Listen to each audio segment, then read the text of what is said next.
Let's talk about e-bikes. So as you saw from my last video, I tried out e-bikes for the first time and I wanted to share my experience of riding them. So I guess the main thing that I realised is that you still have to work on an e-bike. I expected them just to be like, they would do all the work, and I guess you can, to a point, let them do all the work, but you still have to pedal, you still have to use it as a regular bike. And so that was the main thing. So for example, when I first got on the e-bike, I had gone up a hill. I mean, I was on eco mode. I'd gone up a hill, didn't change gear, just expected the bike just to do all the work. And so I learnt that very quickly. You have to kind of change the gears. Obviously, it sounds really basic and simple now, but yeah, you've got to change the gears.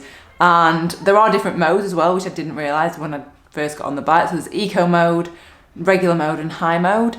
And in the video, you can see me going up like a cobbled hill when I figured out actually how to use the bike. And it is so much fun. Genuinely, I loved riding them. It was so much fun just to ride around the city on them. And yeah, I guess the main thing that I learned is as well that you can put as much effort or as little effort in as you want to. So that's quite good.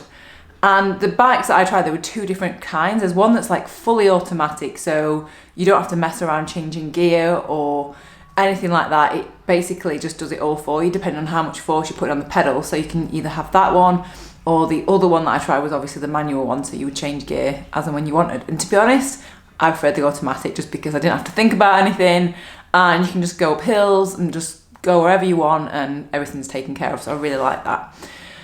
And so yes, and I guess what I figured out as well is I realised how they fit in to kind of the cycling community, if you like, because before I was a bit like, oh, I'm not really sure who would use them.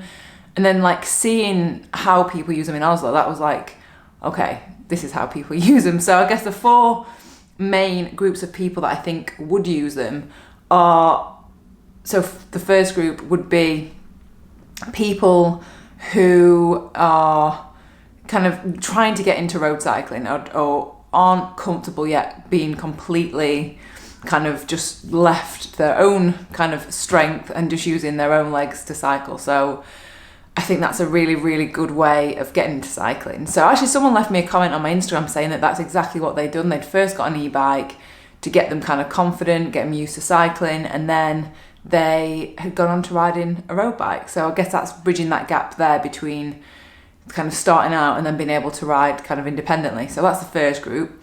Second group of people, I would say it's for maybe couples or groups of friends that are a different level in ability of cycling and actually just want to go out and ride together. So I think that's another great way that I think e-bikes are going to be used and are being used. And also maybe someone that's not really that into cycling or not necessarily that fit, but still want to go out, still want to explore, still want to see the countryside, still want to go and, you know, just look at them wonderful views. So I think that's another good way that they can be used. Third group of people are maybe people that are older, that have been a road biker in the past and have got older and aren't as mobile or as agile as they once were. And I think that's going to keep people cycling. So like for me, I want to cycle for as long as possible. And I think e-bikes are just going to be such a good way of doing that when I am older. And then the last group of people is going to be maybe the main group, and that is what specifically this bike is designed for, which is commuters. So when we were in Oslo, there were so many people commuting on e-bikes. I couldn't believe how many there were. So many. And I think it's so different to the UK. I think we're really, really way behind on this. And yeah, so the guys at Shimano were saying that so many European cities, and they have so, like the sales of e-bikes in those cities for commuting is so much higher than the UK. And that's because people who aren't like necessarily road cyclists or cyclists in general are using bikes to get to and from work. And because they, you know, you don't, so I think you sweat something like 30% less than on like a regular bike. I think it was something like that. That you're able to kind of just go in your regular clothes to work. So you're not having to get changed and all that kind of stuff. And I just really hope that that is the way that the UK is going to be going as well, because the traffic in Manchester is horrific. And so if we can get more people on bikes in any way, And e-bikes are just another way of getting people on bikes, which is what I love about them. It's just giving people more options and allowing them to cycle in another way, just giving them like a little push. Like that's what it feels like when you're on the bike. It's like someone just giving you like a little nudge, like giving you a push on the bike. But I genuinely really like them. So yeah, it was a lot of fun to try them out, and yeah.